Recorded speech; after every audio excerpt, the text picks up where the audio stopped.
Gajah mati meninggalkan gading, manusia meninggalkan nama. Usianya 64 tahun. Keterbatasan fisik dan kondisi mata yang buta sama sekali tidak membuat Sarono berniat berhenti bekerja.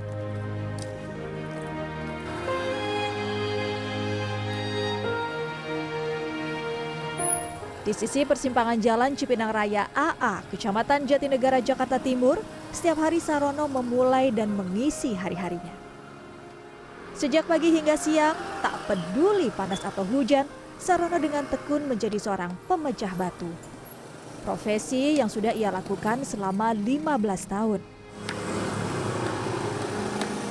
Pekerjaan yang melelahkan, namun Sarono tidak mempunyai pilihan.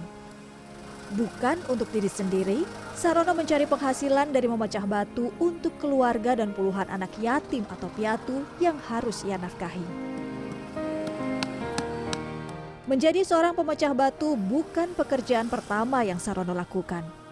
Sebelumnya, ia pernah berjualan telur asin keliling, namun dagangannya tidak laris. Sama sekali nggak lihat, sama sekali. Ini nggak ada bayangan.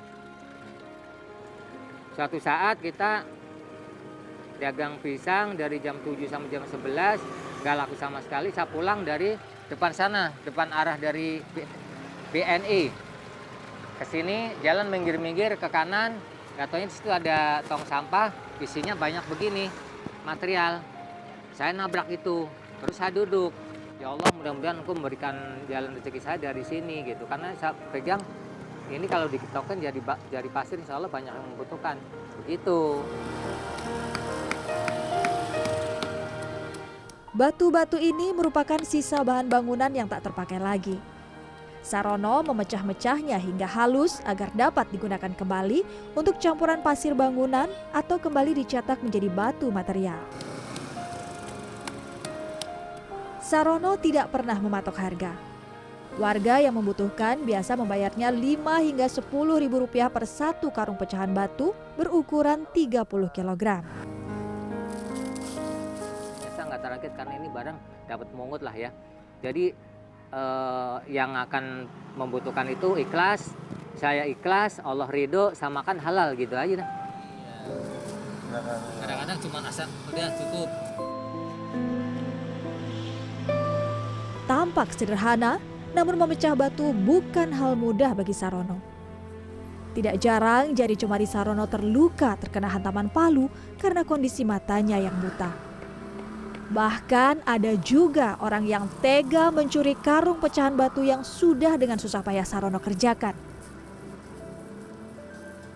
Ya sering lah kalau kita lagi nggak namanya nggak ngelihat sama sekali ya kan. Ngetok begini, ini tahu tes. Nah, ini juga bekasnya ada nih, ini juga. Sering, cuman nggak terlalu keseringan, jadi ada rasa gitu loh. Pernah juga kita ngarungin 5 karung yang isinya 50 kiloan itu. Maksud saya kalau ada orang beli biar mudah tinggal ngangkat gitu kan.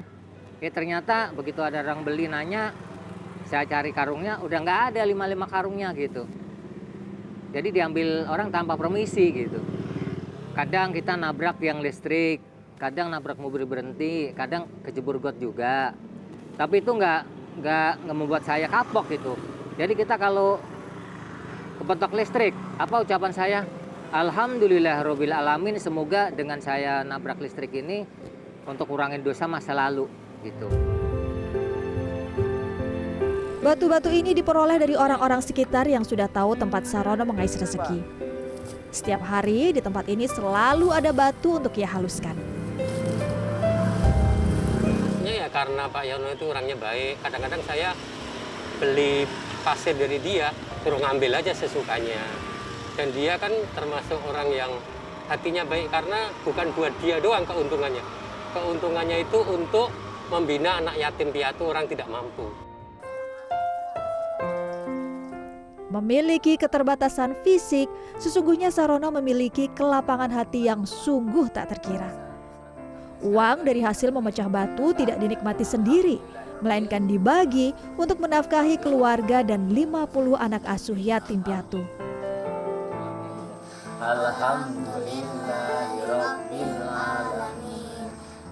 Pria asal Kebumen, Jawa Tengah ini tidak pernah mengeluh ataupun merasa rugi. Di sisa hidupnya ini, Sarono hanya ingin meningkatkan ibadah dengan menjadi orang yang bermanfaat. Tak hanya dari upah memecah batu, setiap rezeki yang diterima dari donatur baik berupa uang maupun barang, Sarono bagikan untuk anak-anak asuhnya. Yang barokah, semoga mereka diberikan keamanan nyaman ya, dan urusannya murah rezekinya. Yang bersama Rasulullah SAW itu kan yang mengasuh anak yatim, kasih sayang anak yatim, mendidik anak yatim, mengarahkan anak yatim. Insya Allah itu yang akan bersama Rasulullah SAW di surga nanti gitu. Pertama 2007 lah diperkenalkan 2 orang anak yatim. Lama-lama kesononya yaitu ada 1, 2, 3, 4, 5, lama-lama kumpul sekian. Padahal kita nggak pernah nyari. Gitu. Jadi bagi saya inilah gerakan dari Allah, inilah amanah dari Allah Subhanahu Wa Taala mungkin. Jadi ya udahlah kita terima dengan apa adanya. Gitu. Menikah sejak 1983, Sarono tidak memiliki keturunan. Sarono pun berpesan kepada seluruh anak asuhnya agar terus mau memperdalam ilmu agama, termasuk mengajari mengaji. Pernah, apalagi kan saya kan suka ke depan kerjanya juga melihat. Kadang masih hujan, kehujanan, panas juga kepanasan. Saya suka cerita sama Bapak biar Bapak itu istirahat. Tapi Bapak selalu ngeyakinin saya supaya, karena yang Bapak lakukan kan mencari ridho Allah ya. Jadi kondisi apapun tetap semangat Bapak gitu. Bahkan Bapak memotivasi saya supaya tidak gampang mengeluh dalam bekerja, terus berusaha. Sarono sudah menerima dengan lapang dada kebutaan yang ia alami. Rumah sakit ternama di Jakarta sudah ia datangi untuk mengobati penglihatannya yang menurun sejak 1994 itu. Namun, hasilnya nihil. Sarono mengatakan, inilah takdir. Meski tidak bisa melihat, Sarono berharap mata hatinya bisa terus terbuka. Putih Anggraini, Imam Muhairib, Jakarta.